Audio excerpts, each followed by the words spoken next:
let's talk about the 2022 recession, more so the things that are happening right now that are leading us into a recession and why there is not actually a recession going on right now. What's up, guys? It's your boy, Sawan Lamar Belcher. Welcome to the This Is Me Taking Action YouTube channel. Okay, here we talk about business, finances, and using real estate as a vehicle to set us free, right? To create multiple streams of income so we can use to buy back our times and buy the lifestyle that we like to have. And here we have over 200 videos dedicated to showing you guys how to use real estate via wholesaling, via hoteling, rental properties, fix and flip, and tax-free strategies like investing in opportunity zones and using mortgages, to create income without having to pay taxes like capital gains. A matter of fact, if you haven't done a deal with me already, I love to buy here in Greensboro, North Carolina, or an hour around.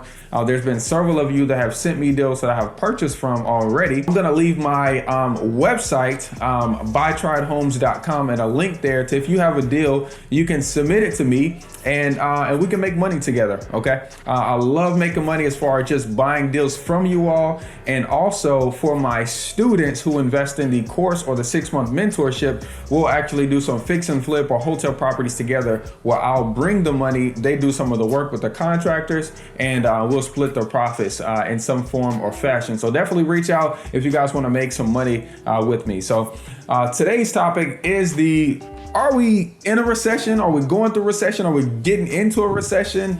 Or are we not? Okay, now let me tell you what's going on in the news that's actually kind of pushing us in that direction. Number one, inflation is at an all-time high. Now, we need inflation. Don't get that wrong. Okay, inflation is not a bad thing. So we have a capitalistic society here in the United States, meaning there's an exchange for value. Okay, but what every business wants is to be able to sell that same product next year for more money. So essentially, we need some kind of inflation. Does that make sense? So we have a product, right now, like my course, it was $4.99, now it's $7.99. We want to be able to sell our stuff for more. But if the government doesn't keep that at a particular number, okay, before this year, the average has been around 2 to 2.25% inflation every year. This last year has been 8 to 9% inflation. Okay. When we go into periods like this, the government has to do things to help slow it down, because essentially it could cause trauma. Let me explain to you why it could cause trauma. So right now, rents have gone up, just like everything else, but rents have gone up. And a part of local laws is that the tenant has to make 3 times the amount. Now, the average rent in this area is like $1,200 now, okay? So if the average rent is $1,200 for a 2-bedroom, 1-bath house, okay, our median income in Greensboro, North Carolina is $38,000. $38,000 divided by 12 is $3,100. And if you divide that by 3, then you get $1,000, like $50 or something like that. Okay, so that means that the median person makes $3,000 a month. That means they can afford $1,050 a month in rent. Okay, by local law standards. That makes sense. But if the average rent now is $1,200, that means they can't afford the rent. So the average person in Greensboro, North Carolina can't afford the average rent.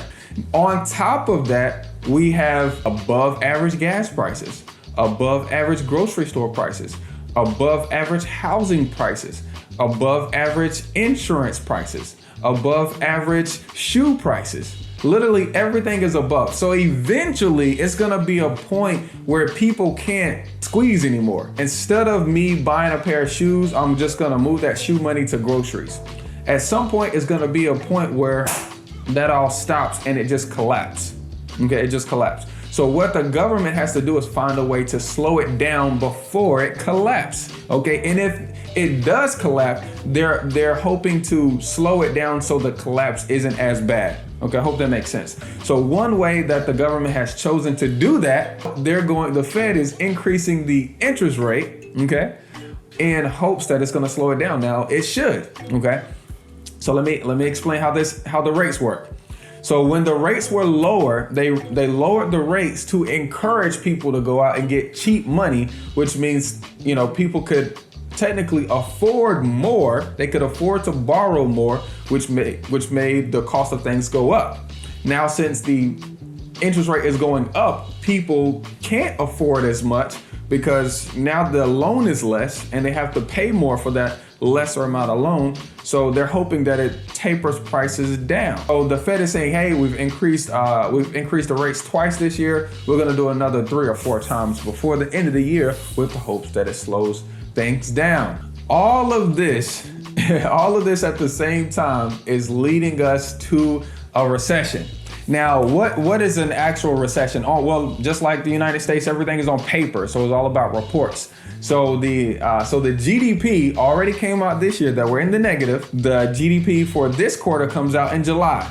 So July, I want to say it's July the 5th, we will know, okay, if we're going to be in a recession or not, because a recession is 2 negative quarters, 2 negative GDP quarters. So we're going to know July the 5th. Okay. And I want you guys down in the comments below, I want you guys to let me know, do you think we're going to be, economically, as far as profit and loss, do you think we're going to be in the negative?